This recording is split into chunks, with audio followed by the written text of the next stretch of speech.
के मास न्यूज। हर समय आपके साथ मैं हूं राम सुंदर। के मास न्यूज की ताजा तरीन खबरों को देखने के लिए, अपने क्षेत्र की ताजा तरीन खबरों को देखने के लिए डाउनलोड करें के मास न्यूज ऐप। आइए ले चलते हैं आपको खबरों की तरफ। नमस्कार, आप देख रहे हैं के मास न्यूज। बहुजन मुक्ति पार्टी द्वारा प्रदेश व्यापी स्तरीय परिवर्तन यात्रा। खबर जौनपुर जिले से।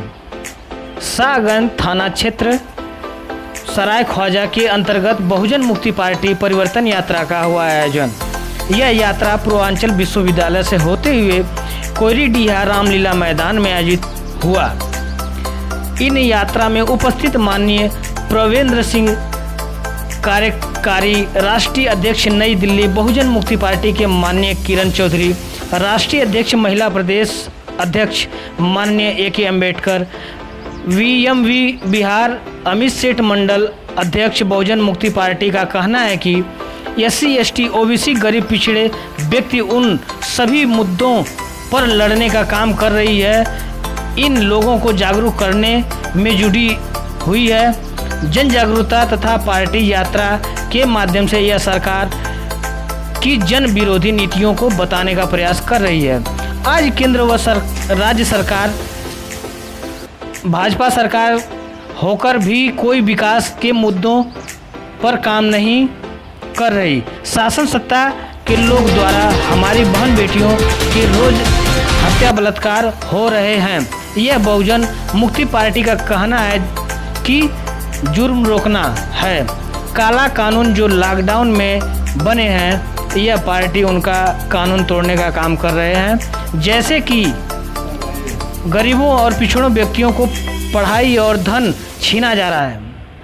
पेश है हमारे संवाददाता संजय कुमार गौतम की एक रिपोर्ट। बहुजन मुक्ति पार्टी के द्वारा पिछले 8 जुलाई से ये परिवर्तन यात्रा बनारस की धरती से सारनाथ से शुरू हुई, जहाँ से तथागत गौतम बुद्ध ने प्राचीन काल में बहुजन हिताय बहुजन सुखाय का नारा दिया और ये 7 महीने तक लगातार यात्रा चलने वाली है।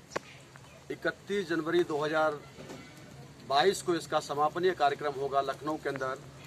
इसका उद्देश्य पहले नंबर पर पिछड़े वर्ग की जाति आधारित जनगणना करवाने का, और जो काले कानून बनाए हुए हैं लॉकडाउन के समय पर केंद्र सरकार की, भाजपा ने, डबल इंजन की सरकार ने, उन काले कानूनों को रद्द कराने के लिए बहुजन मुक्ति पार्टी पूरे प्रदेश की जनता को जागृत करने का काम कर रही है। क्योंकि अन्नदाताओं के विरोध में वो काले कानून हैं। हमारी ज़मीनों को छीनने का काम केंद्र सरकार के द्वारा हो रहा है। उद्योगपति पूंजीपतियों के हवाले करने का वो काले कानून हैं, उनकी ज़मीनों को छीन करके। और इसके साथ साथ में कई सारे मुसलमानों को 18% आरक्षण देने की बात है, उनकी संख्या के अनुपात में, जो संवैधानिक अधिकार उनका है। ऐसे तमाम मुद्दों को लेकर के 29 सूत्रीय हमारी जो अपील है जनता के लिए, उस मकसद को लेकर के हम जगाने के लिए 403 विधानसभा में इस परिवर्तन यात्रा को लेकर जा रहे हैं। तो ये परिवर्तन यात्रा कब तक और कहाँ तक चलेगी? ये परिवर्तन यात्रा 7 महीने तक चलेगी और लखनऊ में इसका समापनीय कार्यक्रम यानी अंतिम सभा हमारी लखनऊ में होगी। वो 31 जनवरी 2022 में इसका समापन कार्यक्रम होगा। उससे पहले भी बहुजन मुक्ति पार्टी अपनी राज्य स्तरीय सभा करेगी, मगर 403 विधानसभा हमारी उधर में कंप्लीट हो जाएगी। और आने वाले 2022 के चुनाव में आपकी पार्टी का क्या परफॉर्मेंस रहेगा? हमारी पार्टी आज की तारीख में उत्तर प्रदेश के अंदर में बीजेपी के लोगों से, केंद्र और बीजेपी की राज्य की सरकार से पूरी जनता के अंदर में त्राहिमाम मचा हुआ है, परेशान है। और सपा बसपा से कोई उम्मीद जनता को दिखाई नहीं दे रही है, क्योंकि उनके मुद्दों की बात करती हुई ना समाजवादी पार्टी दिखाई दे रही है। अभी 314 IAS बच्चों को रिटर्न परीक्षा पास करने के बाद भी उनको ज्वाइनिंग लेटर नहीं दिया। ऐसा काम बीजेपी की सरकार में हुआ। नरेंद्र मोदी जी प्रधानमंत्री हैं, उनके द्वारा नहीं हुआ, मगर समाजवादी पार्टी की तरफ से भी उनकी आवाज़ को उठाते हुए कोई बात नजर नहीं आ रही है। हाल ही में नीट की परीक्षा हुई, पिछड़ों के आरक्षण को समाप्त कर दिया गया, डॉक्टर बनने के अधिकार को छीन लिया गया, मगर न समाजवादी पार्टी की तरफ से कोई बात उठाई गई, ना ही बहुजन समाज पार्टी की तरफ से बात उठाई गई।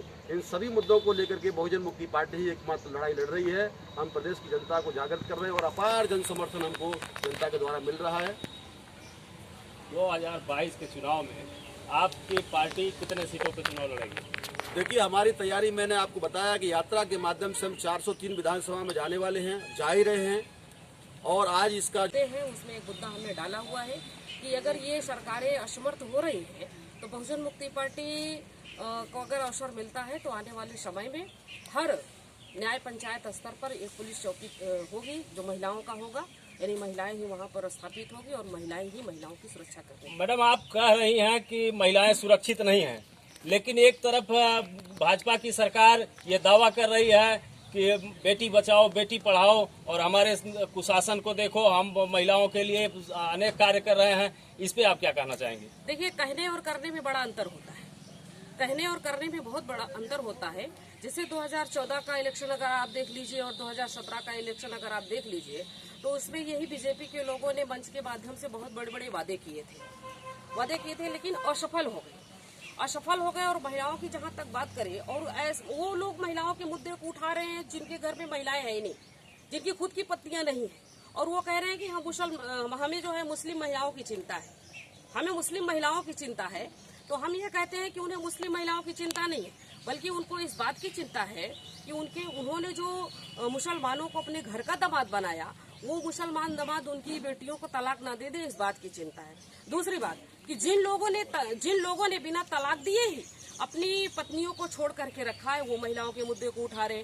तो ये कहने और करने में बड़ा अंतर होता है। आप महिलाओं को क्या संदेश देना चाहेंगे अपने माध्यम से, और आपके साथ महिलाओं की कितनी सहभागिता है? मैं महिलाओं को इस मीडिया के माध्यम से यह संदेश देना चाहती हूँ कि 50% आबादी हमारी महिलाओं की है, 50% आबादी महिलाओं की है। मानवर कांशीराम साहब ने पार्टी बहुजन समाज पार्टी बनाया था और लीडरशिप दिया था बहन मायावती जी को।